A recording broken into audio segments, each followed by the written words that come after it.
Law enforcement agencies are bracing for armed protests across all 50 state capitals ahead of Joe Biden's inauguration next week, which will be in Washington, of course.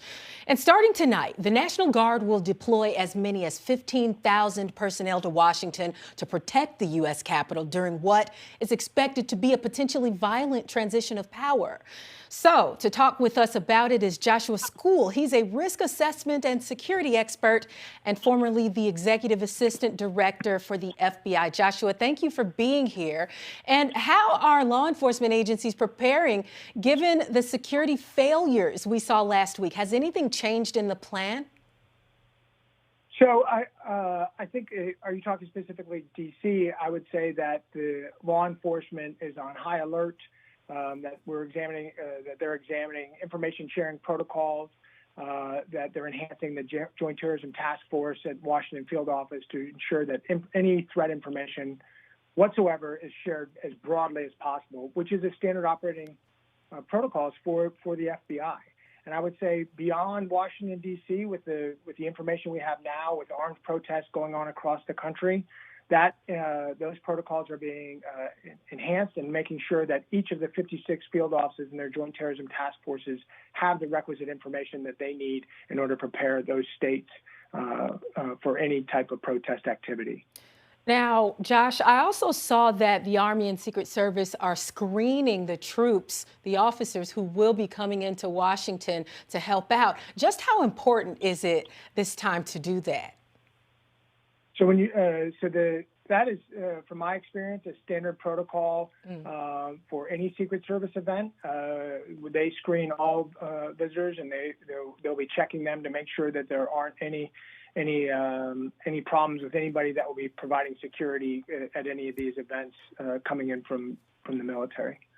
Okay, so organizers are planning on sticking with the original plan to hold Joe Biden swearing in on the west front of the Capitol building and having him deliver his inauguration speech there. But I wonder, do you feel like they should consider swearing him in one place and Vice President-elect Kamala Harris in a different place that's an undisclosed location for security measures?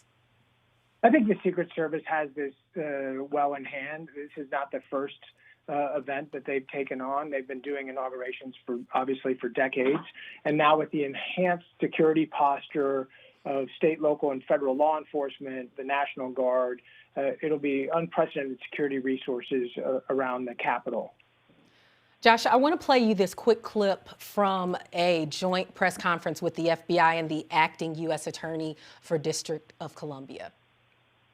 And we have already opened more than 170 subject files, meaning these individuals have been identified as potential persons that committed crimes on the Capitol grounds, inside and outside.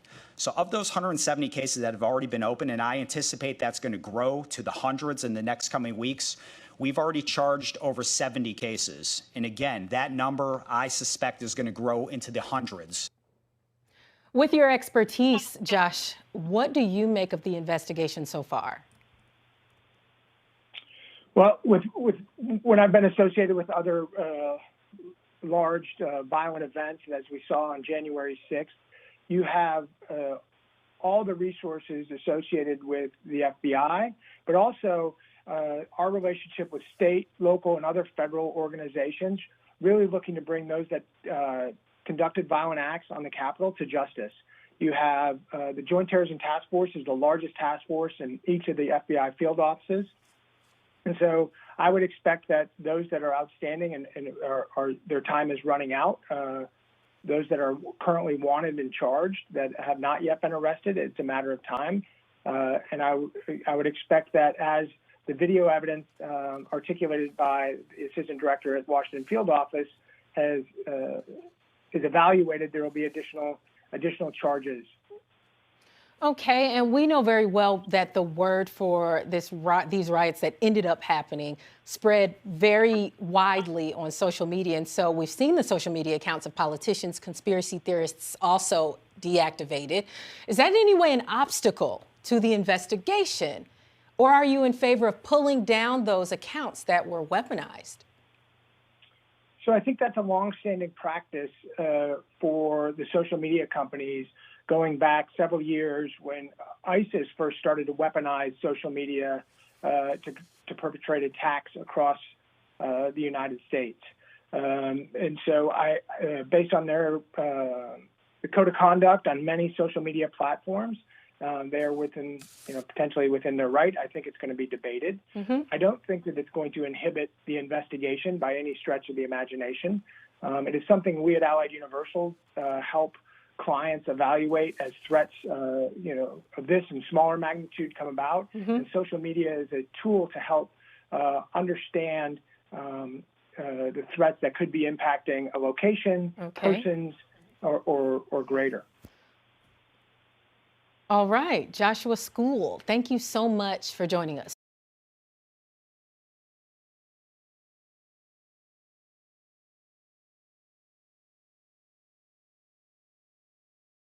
The biggest stories the moment they happen from around the globe. Subscribe to Bloomberg Quick Take now for insight in an instant.